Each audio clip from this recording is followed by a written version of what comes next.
আমাদের দেশে আমরা এরকম অনেক নেতা কর্মীদেরকে দেখি যাদের কাছে মা বোনরা চাকরি চাওয়ার জন্য গেলে কয় আমার সঙ্গে হোটেলে থাকা লাগবে। কথা বুঝে না এরা? আপনারা মনে হয় পান নাই এগুলো আগে। আমাদের দেশে এরকম অসংখ্য নেতা কর্মী আছে, অফিসার আছে, কোনো মা বোন যদি তাদের কাছে চাকরি পাইতে চায় তো তার সঙ্গে আগে রাত কাটানো লাগে, তারপরে চাকরি হয়। এগুলো সব ওই কিফলের অন্তর্ভুক্ত, যদিও কিফ তওবা করেছিল, বললাম আর কি। এগুলো সব আবু জাহেল ওতবা সাহেবার চেলা।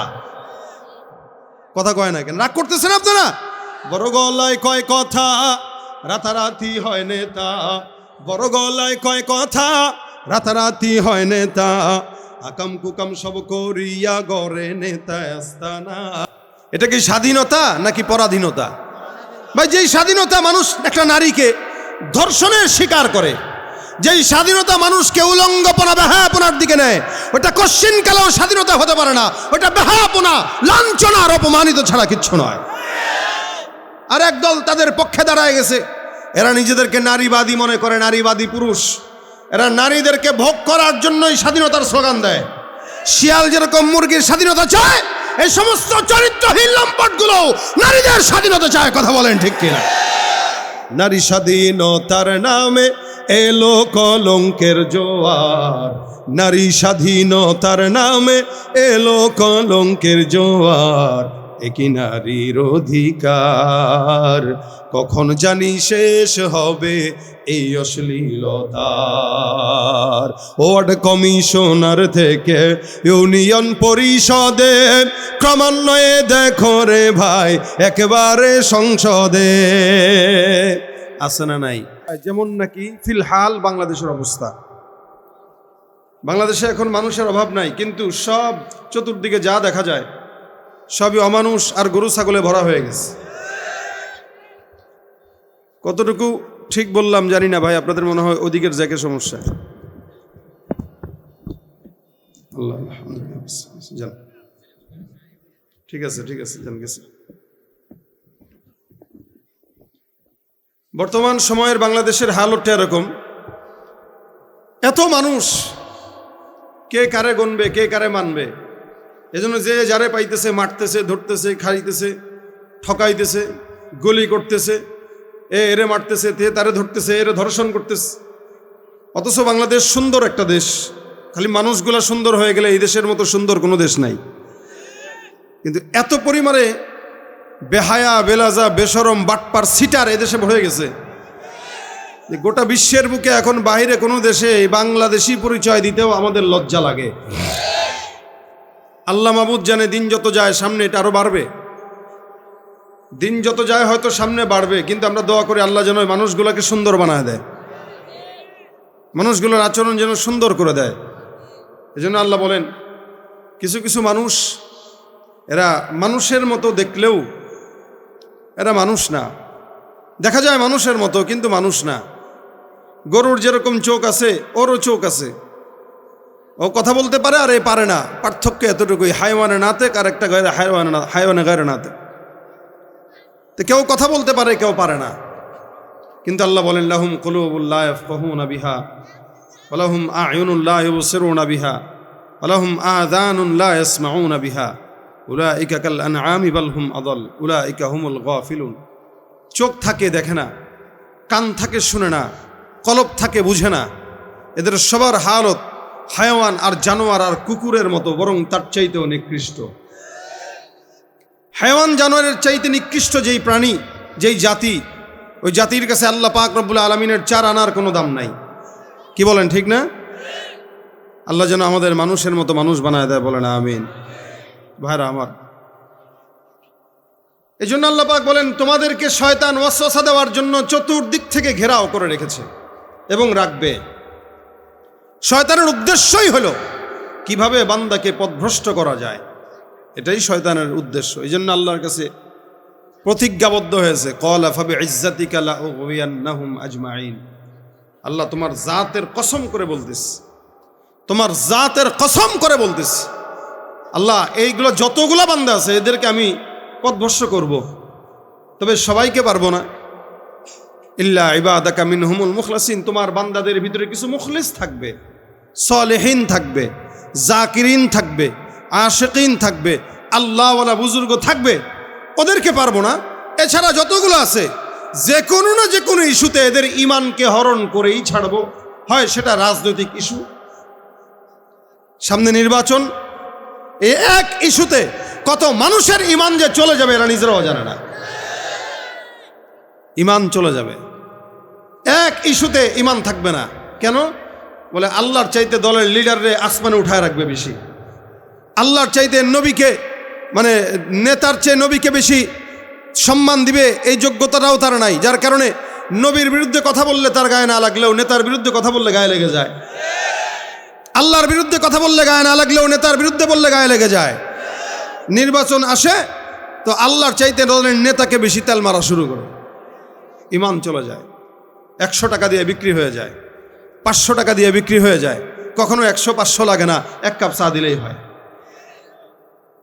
অথচ আল্লাহ পাক তার সর্বশ্রেষ্ঠ দামি বানাইছেন, সবচাইতে উচ্চ মাকামের দিয়েছেন।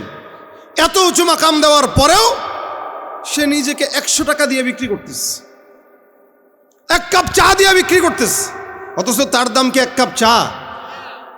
100 টাকা সিরানট। এরপরে কেন বিক্রি হয়? একটা ছাগলকেও মানুষ কিনতে গেলে 10,000 টাকা লাগে, একটা মুরগি কিনতে গেলেও 1,000 টাকা লাগে। এ আহাম্মকের ছাগলের দাম চাইতেও তার দাম কম, যার কারণে যখন তখন যে কেউ তাকে 100 টাকা দিয়ে মিশিয়ে নিতে পারে। কেউ দিল না সবাই নিল, আমরা যে কলুর বলদ, সারা বছর নেয় না খবর, নির্বাচনে খুব দরদ। কেউ দিল না সবাই নিল, আমরা যে কলুর বলদ, সারা বছর নেয় না খবর, নির্বাচনে খুব দরদ। নির্বাচনের আগে নেতা ধরে কত রকম বেশ, নির্বাচনের আগে নেতা ধরে কত রকম বেশ।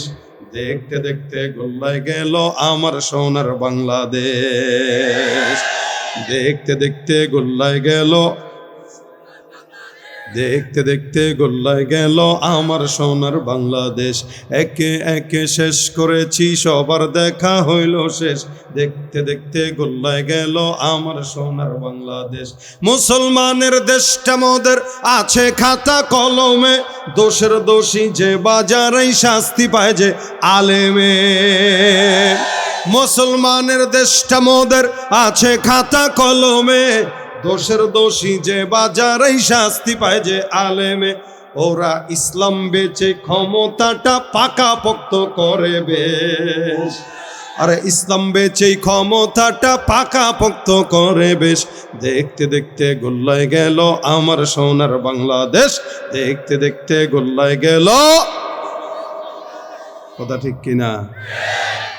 তাহলে মানুষের দাম আল্লাহ বাড়াইছেন, ও নিজের দাম নিজে কমায়, ও মনে করে ওর দাম মনে হয় 100 টাকাই। আর ভাই বিক্রি হইতে হইলে অন্তত 2 তলা বিল্ডিংয়ের আবদার কর, যে আমারও যদি কিনতে হয় তাহলে 2 তলা বিল্ডিং করে দাও। তা গোলামি যেহেতু করমই, তো ভালোটাই দাও, তারপরে গোলামি করি। সিরানোটের বিনিময়ে বিক্রি হও কেন গাধা? যতক্ষণ হবে মাহফিল ততক্ষণ সৌন্দর্যমণ্ডিত করে প্রোগ্রাম শুনবো ইনশাআল্লাহ। রাজি আছি? তাহলে 100 টাকা দিয়ে বিক্রি হওয়া যাবে? শয়তান ওয়াসওয়াসা দেয়, দোস্ত টাকা দরকার তো, 5টা প্রত্যেক দিন 5টা জায়গায় মিছিল করলে 500 টাকা দেয় কেডা? 5টা জায়গায় মিছিল করলে 500 টাকা দেয় কে? আর 5 কাপ চা তো ফ্রি, চিনি ছাড়া। ভাইরা আমার, এই জন্য শয়তানের ওয়াদাকে সত্য হইতে দিয়েন না। শয়তান বলেছে আল্লাহ ইমানদার ছাড়া বাকি যারা থাকবে সবাই রে গোমরা করব।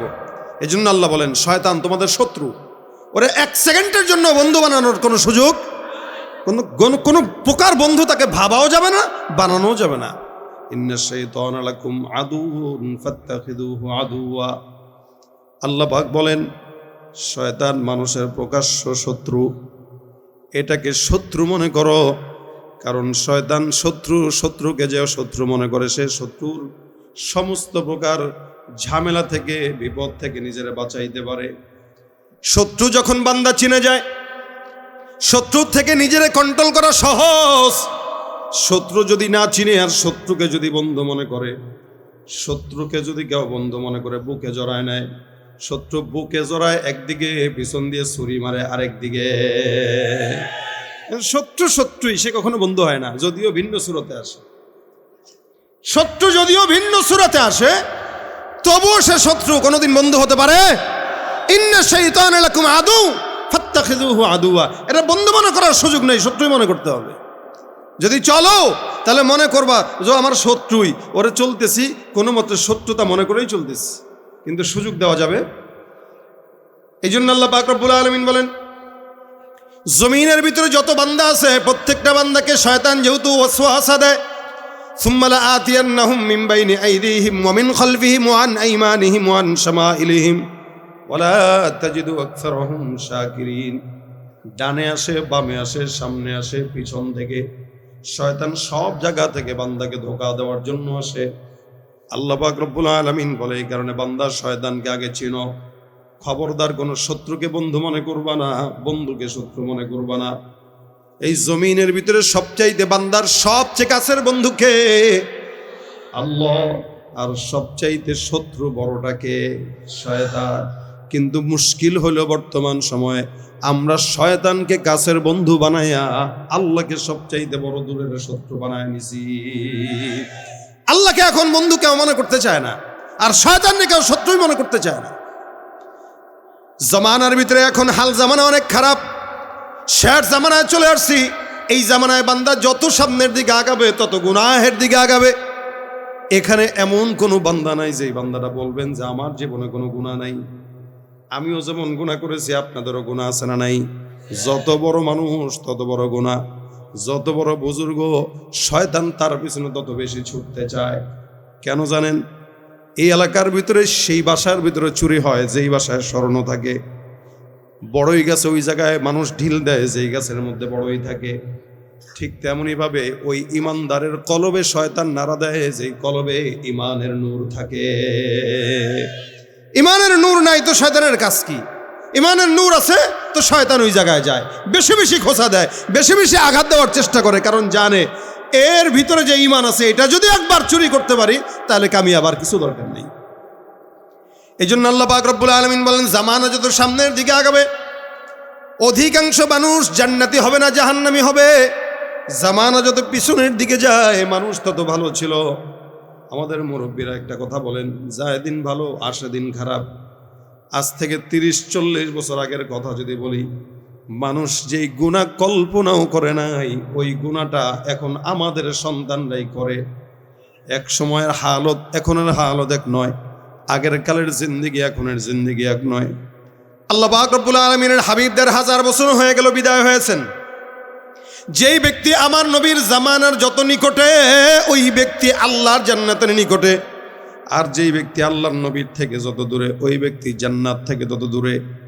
আল্লাহ পাক রব্বুল আলামিন বলেন, ওয়াস-সাবিকুন আস-সাবিকুন উলাইকাল মুকাররাবুন ফি জান্নাতিন নাঈম সুল্লাতুম মিনাল আউয়ালিন ওয়া কলিলুম মিনাল আখিরিন। আমাদের আফসোস, আমাদের দুর্ভাগ্য যে আমরা এই জামানায় আসলাম। আরো যদি 50 বছর আগে আসতাম তাহলে নবীর 50 বছর আগে আজকে থেকে হইলেও নিকটে যেতাম। আমার থেকে আমার বাবা মিনিমাম 40 বছর হলো নবীর নিকটে। গতকাল যেই সন্তান জন্মগ্রহণ করলো, আগামীকালের সন্তান থেকে গতকালের সন্তান একদিন হলো পয়গম্বরের নিকটে। কথা বোঝেন নাই? যেই ব্যক্তি 10 বছর আগে জমিনে আসলো, আজকের জন্ম নেওয়া সন্তান থেকে 10 বছর আগে জন্ম নেওয়া সন্তান আমার নবীর 10 বছরের নিকটে। আবার আগামীকাল যে সন্তান জন্মগ্রহণ করবে আজকের সন্তান থেকে ওই ব্যক্তিটা একদিন হলেও নবীর থেকে দূরে। আল্লাহ পাক রব্বুল আলামিন বলেন, এই জন্য অতীতের মানুষগুলার ভিতর থেকে অধিকাংশ জান্নাতে যাবে, আর পরবর্তীদের ভিতর থেকে আকসার মানুষ জাহান্নামে যাবে, জান্নাতে খুব কমই যাবে। এক সময় 30-40 বছর আগে আমরা আমাদের এলাকায় দেখতাম মা বোনরা যখন রাস্তা দিয়ে বের হতো, পরপুরুষ যখন নজরের মধ্যে পড়তো, আমাদের মা বোনরা ঘোমটাটা এই পর্যন্ত দিয়া নিজেদেরকে আড়ালে লুকায় দিত। কোনো গাছের আড়ালে লুকাইতো, পুকুর পাড়ে লুকাইতো, অথবা বিল্ডিং এর আড়ালে লুকাইতো। পরপুরুষ যেন তার ছায়াও না দেখে এমন ভাবে পর্দা করত।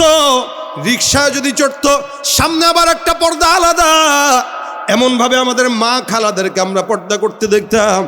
পরপুরুষ দেখার সঙ্গে সঙ্গে নিজেদেরকে হাইড করে রাখতো। আর বর্তমান জামানার মা বোনরা পরপুরুষ দেখলে পর্দা করবে তো দূরের কথা, ওড়না বুকে থাকলেও সেটারে সরায় দিয়ে একবার দেখায় দেয়। আবার নাম দিছে নারী স্বাধীনতা। কি নারী স্বাধীনতা? তাহলে স্বাধীনতা ইসলাম কি নারীকে বেশি দিছে না কম দিছে বলেন? এরপরও এরা এটাকে দূর করে কমটা নিতে চায়। বেহায়া ব্যাককল, বুঝে না। ইসলাম বলে তোমার যখন বয়স কম, জন্মের পর থেকে বিয়ে পর্যন্ত তোমাকে পালবে তোমার বাবা। বিয়ে হয়ে গেছে পালবে তোমার স্বামী, স্বামী মারা গেছে পালবে তোমার সন্তান। তুমি ঠ্যাংয়ের উপরে ঠ্যাং তুলে খাবা আর খালি মজা করবা, স্বামীর সঙ্গে প্রেম করবা, বাচ্চার সঙ্গে মজা করবা, তোমার কাজ এটা। এখন ওই স্বাধীনতা বাদ দিয়া চাকরির স্বাধীনতায় পিছনে ছুটছে, যার কারণে সকালে বের হয়, রাত্রে ঢুকে, কখনো তো ঢুকেও না, ধর্ষিতা হয়ে রাস্তায় লাশ পড়ে থাকে। এটাই স্বাধীনতার কুফল। আল্লাহ আমাদেরকে একটু বোঝার তৌফিক দান করে বলে না আমি। আমরা এক সময় দেখতাম আমাদের নারীদেরকে পর্দার বিধান মেনে চলতো ফজরের নামাজের পর। আমি নিজে ছোটবেলার কথা যদি বলি, ঘুম থেকে যখন জাগতাম তখন দেখতাম মা আর বাবা তাহাজ্জুদের নামাজের পর, ফজরের নামাজের পর কোরআন তেলাওয়াত করতো। প্রতিদিন সকালবেলা মা বাবার কোরআন তেলাওয়াতের আওয়াজে ঘুম ভাঙত। রাত্রিবেলা ঘুমানোর আগে সুন্দর করে তেলাওয়াত করে সূরা কালাম পড়ে গায়ের ভিতরে ফু দিয়া, ওজিফা পাঠ করে ফু দিয়া ঘুম পাড়ায় রাখতো। আমাদের ছোটবেলাটা ছিল অনেক সুন্দর, যদিও খুব বেশি আগের না। এই জামানার পরিবর্তনটা মাত্র 15 থেকে 20 বছরের ভিতরে হয়েছে। এর আগে জামানাটা অনেক আলহামদুলিল্লাহ আল্লাহর ফজল করমে ভালো ছিল। যখন থেকে অ্যান্ড্রয়েড সেট আসছে, ঘরে ঘরে অমুক সরকার মোবাইল পৌঁছায় দিছে, তখন থেকেই অশ্লীলতা, বেহায়াপনা, লাঞ্ছনা, নাস্তিকতা শুরু হয়েছে। এটা দিয়েছে কে? এই সরকার। ওটা দিয়েছে কে? এই সরকার। দিছে তো না, জাতির কপালে বাস দিছে। এই জন্য বলে আমি আমার নিজের ছোটবেলার কথা যদি সবসময় ঘুম থেকে জাগতাম, মা বাবার কোরআন তেলাওয়াত, জিকির, আজকার, ওজিফার আয়াতের শব্দে আমাদের ছোটবেলাটা ছিল এরকম। মা বাবার কণ্ঠের জিকির, কোরআন তেলাওয়াতের আওয়াজে ঘুম ভাঙত। বর্তমান সন্তানদের ঘুম মা বাবার কোরআন তেলাওয়াতের আওয়াজে ভাঙে না, মা বাবার মোবাইল, ফেসবুক আর ইউটিউবের আওয়াজে বর্তমান সন্তানদের ঘুম ভাঙে। ঠিক কিনা? এই যদি হয় জামানার অবস্থা, তা গুনার সয়লাভ তো বাড়বেই। এই জন্য আল্লাহ পাক রব্বুল আলামিন বলেন প্রত্যেকটা বান্দা গুনাহগার। নবী সাল্লাল্লাহু আলাইহি সাল্লাম বলেন কুল্লু বানি আদম খাত্তাউন, সমস্ত বনি আদম গুনাহগার। আল্লাহ পাক আদম পয়গম্বর থেকে মুহাম্মদ রাসূলুল্লাহ সাল্লাল্লাহু আলাইহি সাল্লাম পর্যন্ত যত মানুষ প্রেরণ করেছেন সব মানুষ গুনাহগার। নবীদেরকে আল্লাহ পাক মাসুম বানাইছেন, সাহাবা একরামদেরকে আল্লাহ পাক নিষ্পাপ ঘোষণা করে দিয়েছেন। সন্দেহ আছে? আমাদের দেশে অনেক ভাইরা আছে যারা সাহাবাদেরকে নিষ্পাপ মনে করে না। এরা সাহাবীদেরকে সত্যের মাপকাঠিও মনে পড়ে না। সাহাবা একরামদের ভুল ধরে, ইমামদের ভুল ধরে, ইমাম আবু হানিফার ভুল ধরে, আল্লাহওয়ালাদের ভুল ধরে। আল্লাহ পাক রব্বুল আলামিন বলেন পরবর্তী জামানা যারা, এরা পূর্ববর্তী জামানার থেকে নিকৃষ্ট, কারণ এরা অধিকাংশ ফিতনায় পড়বে। আর রাসূল সাল্লাল্লাহু আলাইহি সাল্লাম বলেন পরবর্তী জামানার মানুষরা পূর্ববর্তী জামানার মানুষদেরকে গালি দিবে। বর্তমানে যারা আমাদের আকাবির আসলাফ সাহাবা একরামদেরকে গালি দেয়, মনে রাখবেন এরা কখনো মুসলমান হতে পারে না। রাসূল সাল্লাল্লাহু আলাইহি সাল্লাম সহ সাহাবা আজমাইন আল্লাহ পাক তাদেরকে মাফ করে দিয়েছেন, যার কারণে ঘোষণা করেছেন রাদিয়াল্লাহু আনহুম ওয়া রাদু আন, তারাও সন্তুষ্ট, আমি আল্লাহ সন্তুষ্ট। যারা আমার উপরে সন্তুষ্ট, আমি আল্লাহ যাদের উপর সন্তুষ্ট, তাদের জন্য জান্নাত কি আল্লাহ পাক রব্বুল আলামিন রাখবে নাকি বাকি রাখবেন? অবশ্যই রাখবেন। এখন আসেন পরবর্তী জামানা থেকে নবী বলেন আখায়রু উম্মতি করনি সুম্মাল্লাযীনা ইয়ালুনাহুম সুম্মাল্লাযীনা ইয়ালুনাহুম।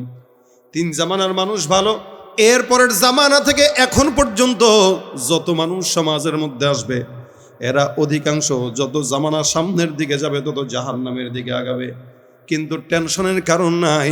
নবী করিম সাল্লাল্লাহু আলাইহি ওয়াসাল্লাম বলেন 1000 কোটি যদি গুনাহ থাকে বান্দা, পাহাড়ের সমান যদি গুনাহ থাকে, তোমার সমুদ্রের ফানা পরিমাণ যদি গুনাহ থাকে, একটা বারের জন্য যদি পড়ো আস্তাগফিরুল্লাহ, আল্লাহর নবী বলেন আমার আল্লাহ বান্দার সমুদ্রের ফেনা পরিমাণ গুনাহ থাকলেও সব গুনাহগুলোকে মাফ করে দিবেন। সুবহানাল্লাহ। ভাই যদিও ফিতনার জামানা, কিন্তু আল্লাহ পাক আমাদের জন্য সব নিয়ম সহজ করছেন। এটা অন্য কোন নবীর উম্মতের জন্য করেন নাই। যদিও আগের জামানার মানুষদেরকেও আল্লাহ কিঞ্চিত কিঞ্চিত কারণেও মাফ করে দিয়েছেন, আমাদেরকে আরো বেশি মাফ করবেন ইনশাআল্লাহ। আমরা আখেরি নবীর উম্মত, ফিতনা বেশি, ফাসাদ বেশি। এই জামানায় ছোট্ট থেকে ছোট্ট ইস্যুতেই আল্লাহ পাক বান্দাকে ক্ষমা করার ঘোষণা দিয়েছেন। সুবহানাল্লাহ। ভাইরা আমার, নবী করিম সাল্লাল্লাহু আলাইহি সাল্লাম বলেন, পূর্ববর্তী আগের জামানার বান্দাকে আল্লাহ পাক রব্বুল আলামিন মাফ করে দিতেন। বনি ইসরাইলের জামানার এক আল্লাহর বান্দা সারা জিন্দেগি গুনাহ করে নাই, সারা জিন্দেগি ইবাদত করে নাই, গোটা জিন্দেগি গুনাহ করেছে। নাম কিফিল। এই কিফিল আল্লাহর বান্দা সারা জিন্দেগি গুনাহ করছে, একটা ইবাদত করে নাই, কোনোদিন নামাজ অথবা অন্যান্য ইবাদতের হারও ধরে নাই।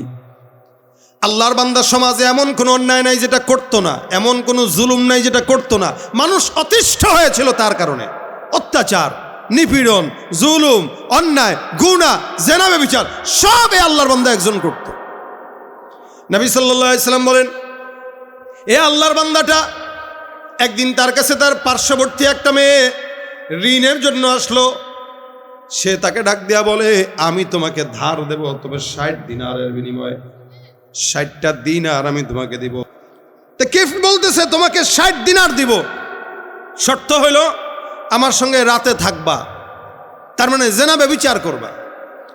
আল্লাহর বান্দি রাজি হয়ে গেছে, তার টাকা দরকার, কি করবে? কোনোদিন কোনো হারাম কাজে জড়ায় নাই, কোনোদিন কোনো জেনা করে নাই, গুনাহ করে নাই। কিফ বলল, অমুক তারিখে রাত্রের বেলা আসো। আল্লাহর বান্দি গেল, রাতের বেলা দরজা বন্ধ, জানালা বন্ধ, সুন্দর করে খাটের মধ্যে গেল। রাসূল সাল্লাল্লাহু আলাইহি সাল্লাম বলেন, একজন স্বামী তার স্ত্রীর গায়ের উপরে যেভাবে বসে, কিফল আল্লাহর বান্দা ওই মেয়েটার গায়ের উপর সেভাবে চড়ে বসছে।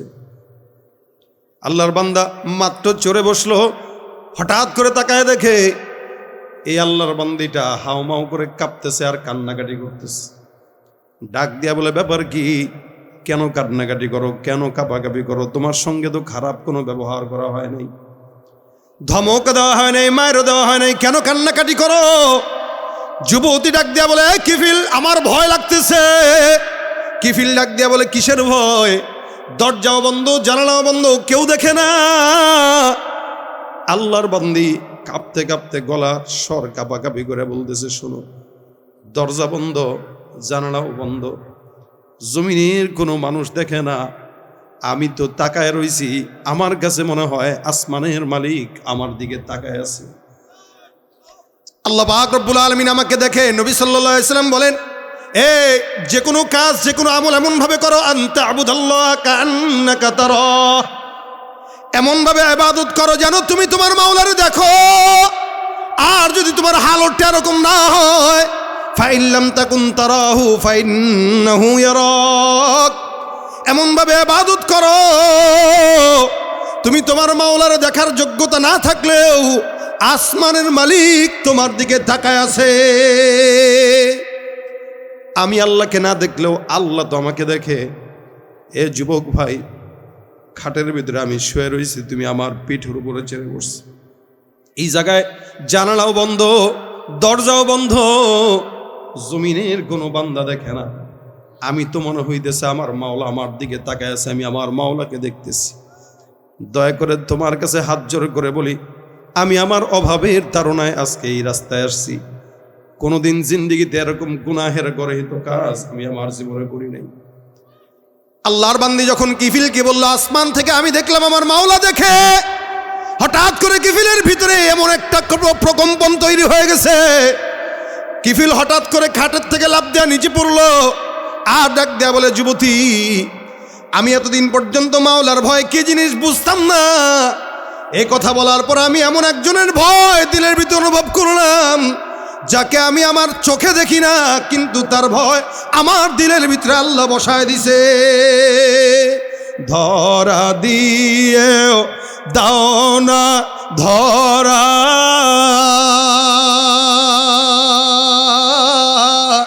কাছে থেকেও দাও না সারা, ধরা দিয়েও দাও না ধরা,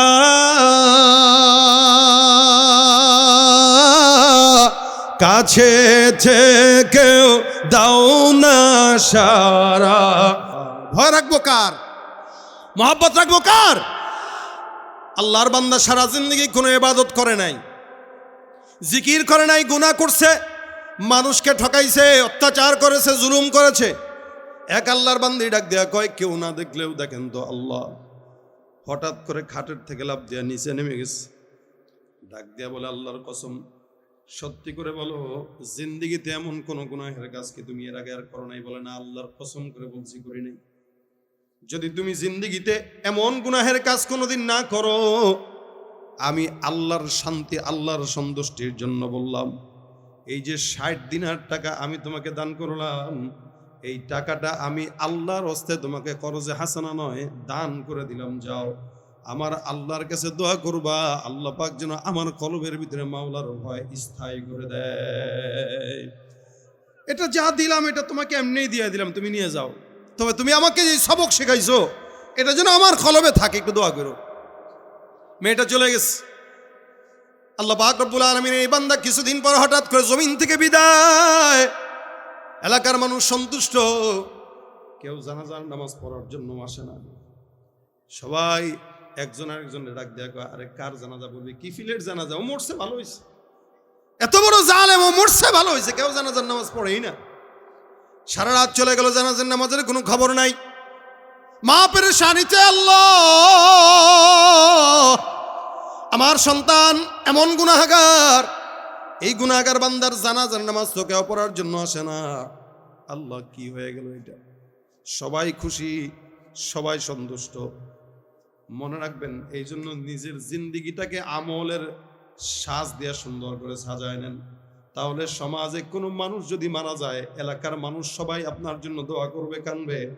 আর মানুষের উপরে জুলুম করবেন, নির্যাতন করবেন, অত্যাচার করবেন, আপনার মরণের পরে আলহামদুলিল্লাহ বইরা মসজিদে মিষ্টি বিতরণ করবে। এই জন্য জীবনটাকে এমন ভাবে গঠন করা যে মরলে যেন আসমান পর্যন্ত কান্না করে, বৃষ্টি বর্ষণ করে। আল্লাহর বান্দা মারা গেছে, এখন জানাজার নামাজের অবস্থা নাই। হঠাৎ করে এলাকার মানুষরা রাতের বেলা ফজরের নামাজের সময় উঠলো, শুভে সাদিকের সময় একজন আল্লাহর বান্দা দরজার ভিতরে তাকায়, দেখে কিফিলের যে ঘর আছে, ঘরের দরজার ভিতরে লেখা ইন্নাল্লাহা কদ গাফারা লিল কিফিল। আল্লাহু আকবার। আল্লাহ পাক রব্বুল আলামিন ওই বান্দা কিফিলের দরজার ভিতরে টাঙায় দেয়, ইন্নাল্লাহা কদ গাফারা লিল কিফিল। তোমরা কিফিলকে মনে করছো মনে হয় জাহান্নামী বান্দা, কিন্তু কিফিল রাতের অন্ধকারে এমন ভাবে তওবা করলো, আমি আল্লাহ পাক রব্বুল আলামিন সারা জিন্দেগীর গুনাহ মাফ করে কিফিলকে জান্নাতি বলে ঘোষণা দিয়ে দিলাম। সুবহানাল্লাহ। সমস্ত এলাকার মানুষটা তাকায় দেখলো, আরে আল্লাহ পাক কিফিলকে মাফ করে দিছে, তো কারণটা কি? আমরা তো আর জানি না। কারণ কি? বলে গোপনে আল্লাহর কাছে চোখের পানি আর তাওবা। এজন্য আল্লাহ পাক রব্বুল আলামিন বলেন, খবরদার, ইয়া আইয়ুহাল্লাযীনা আমানু লা ইয়াসখার কওমুম মিন কওম আসা আন ইয়াকুনু খায়রাম মিনহুম ওয়ালা নিসাউম মিন নিসাইন আসা আন ইয়াকুননা খায়রাম মিনহুন। মনে হবে অমুকে মনে হয় খারাপ, তমুকে মনে হয় খারাপ। পুরুষরা কোনো দলের টিটকারি করো না, তার ছোট মনে করো না, তার গুনাহের কারণে, অন্যায়ের কারণে তাকে খারাপ কথা বলো না, অথবা তাকে ছোট মনে করো না। কেন? হতেও তো পারে গোপনে আল্লাহর দরবারে তওবা করে মাওলার কাছে সে দামি হয়ে গেছে, আর তুমি সারা জিন্দেগি বুজুর্গি ভাব ধইরা মুনাফিকের কারণে জাহান্নামে চলে গেছো। কি হইতে পারে না?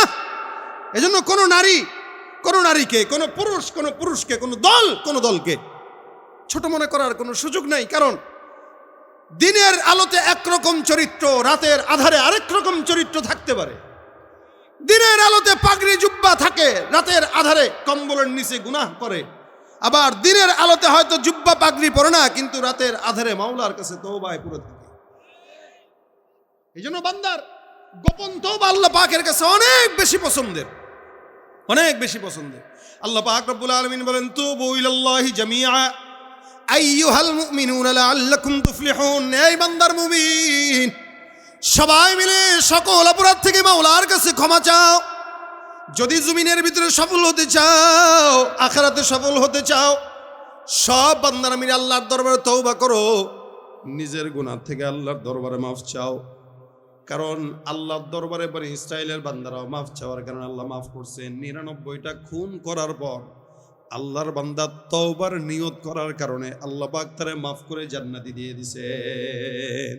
99টা খুন, এরপর আল্লাহ জান্নাতি বানায় দিছেন। এটা আল্লাহর ইচ্ছা। হয়তো বান্দা তওবার কারণে মাফ পেয়ে যাবে, আবার অনেক বান্দা তার আমলের পাওয়ারের কারণে জাহান্নামে চলে যাবে। যে কেমন পাওয়ার?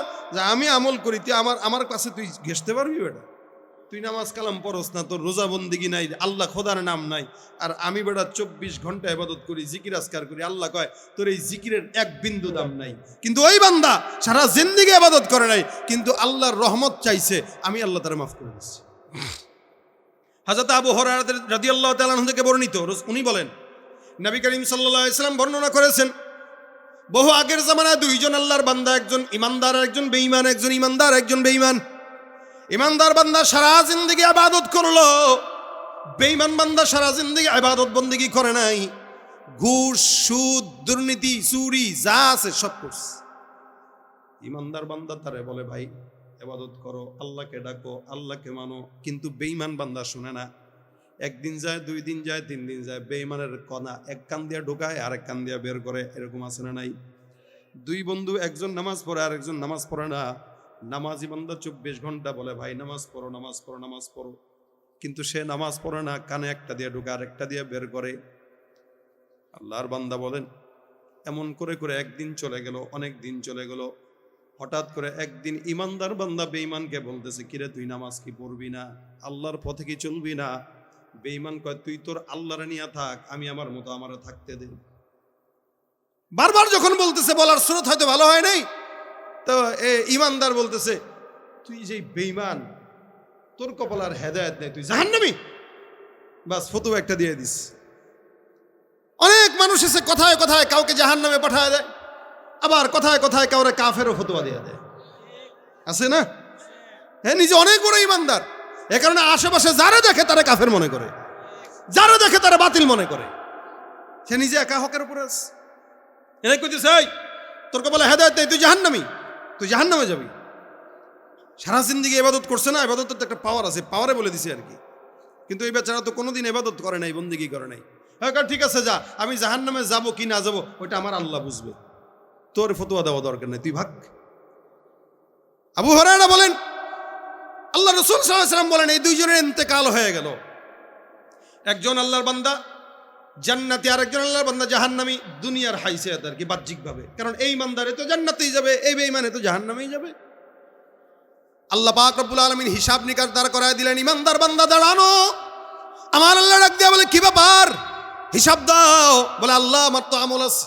আল্লাহ পাক রব্বুল আলামিন বলে বান্দা ওই যে ওই বান্দারা তুমি কিয়ামত দুনিয়ার জমিনে বলছিলা সে নাকি জাহান্নামে যাবে, আমি নাকি তারে হেদায়েত দেব না, ক্ষমা করব না, কেন বলছিলা?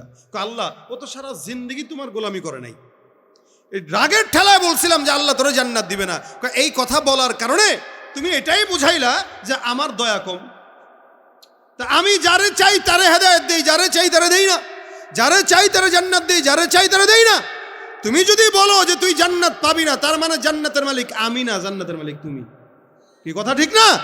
অথচ মহব্বত, প্রেম, ভালোবাসা, মায়া, এটাকে আল্লাহ পাক 100 ভাগে ভাগ করে 99 ভাগ শুধুমাত্র আল্লাহ পাক তার নিজের ভিতরে রেখেছেন বান্দাকে ক্ষমা করার জন্য, দয়া করার জন্য। সুবহানাল্লাহ, জবান খুলে বলেন মিয়া সুবহান। এত দয়া, এত মায়া থাকার পরেও তুমি কেমনে বললা যে তারা আমি আল্লাহ জাহান্নামে দিব? এই ফেরেশতা, এই ইমানদার বান্দার লৌকিকতার কারণে তারা জাহান্নাম দাও, আর ওই বান্দা গুনাহগার হইলেও আমি আল্লাহর উপরে রহমতের আশাবাদী ছিল, একে জান্নাত দিয়ে দাও। ভাই আল্লাহ যাকে চায় তাকে দিতে পারে। এই জন্য তওবার নিয়ত করলেও আল্লাহ পাক বান্দাকে জান্নাত দেয়। তওবার নিয়ত করেন, শুধু করতে না পারলেও। যেই হালতে থাকেন ওই হালতে নিয়ত করেন। আল্লাহ রাসূল সাল্লাল্লাহু আলাইহি সাল্লাম বলেন আমি পয়গম্বর নিজেও প্রত্যেক দিন কমাস কম 70 বারের বেশি ইস্তেগফার করতাম। আচ্ছা বলেন তো নবীর কি কোনো গুনাহ আছে? সুযোগই তো নাই, প্রশ্নই তো আসে না। যিনি শাফিঈ মাহশার, তার আবার গুনাহ কিসের? ওই নবী বলতেছেন ওয়াল্লাহি ইন্নী লা আস্তাগফিরুল্লাহ ওয়া আতুবু ইলাই, আল্লাহর কসম করে বলছি, আমি প্রতিদিন ইস্তিগফার করি আকসারা মিন 70 মাররা, 70 বারের বেশি। এ বান্দা, ইস্তিগফার করো, হারাম থেকে বাঁচো। ইত্তাকিল মাহারিমা তাকুন আবাদান নাস। একদিকে ইস্তিগফার করলা, আরেকদিকে গুনাহ। ওদিক দিয়ে ঘুষের টাকা ধরে আর কয় আস্তাগফিরুল্লাহ, কি দিছেন? হারাম ধরে আর কয় আস্তাগফিরুল্লাহ, আস্তাগফিরুল্লাহ, কি দিছেন এটা? আরে এটা আমি ধর, পিএস এর কাছে দেন, আমার পিএস এর কাছে দেন। হে ধরে না, হে আস্তাগফিরুল্লাহ কয় আর পিএসটি দিয়ে ঘুষ খাওয়ায়। তাহলে এই ইস্তিগফারের কোনো দাম আছে বলেন তো? কথা কয় না, দাম আছে? আপনি আস্তাগফিরুল্লাহ কইতেছেন, ওদিক দিয়ে আবার চুরিও করতেছেন। এজন্য নবী বলেন, তুমি আগে হারাম থেকে বাঁচো। তাহলে কি হবে? মানুষকে বলা লাগবে না, ভাই আমি বুজুর্গ, বলা লাগবে না। আল্লাহর ফেরেশতারাও চিনবে, জনগণও চিনবে, আল্লাহও চিনবে, সবাই চিনবে যে তুমি সব মানুষের ভিতরে আল্লাহর কাছে সবচাইতে বেশি ইবাদতকারী। সুবহানাল্লাহ। ইত্তাকিল মাহারিমা তাকুন আবাদান নাস। মানুষের কাছে, আল্লাহর কাছে সবচাইতে গ্রহণযোগ্য বান্দা, ইবাদতকারী বান্দা হিসেবে পরিচিত হতে হলে নিজেকে হারাম থেকে বাঁচাও, গুনাহ থেকে বাঁচাও। মনে রাখবেন, বুজুর্গের নাম তাহাজ্জুদের পড়া নয়, বুজুর্গের নাম বেশি তেলাওয়াত করা নয়। আমাদের দেশে অনেক বুজুর্গ ছিল যারা প্রতিদিন 80 রাকাত তাহাজ্জুদ পড়তো।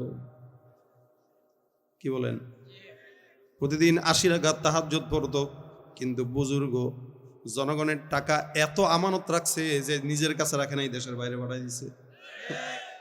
এত আমানতদার, এত বুজুর্গ, চিন্তা করছে এদেশের মানুষের টাকা আমার কাছে আমানত দিছে, আমি কি এটা দেশে রাখতে পারি? এদেশের মানুষ চোর না, এই কারণে দিল্লিতে পাঠায় দিই, সিঙ্গাপুর পাঠায় দিই, সুইস ব্যাংকে পাঠায় দিছে। এত বড় বুজুর্গ মানুষ।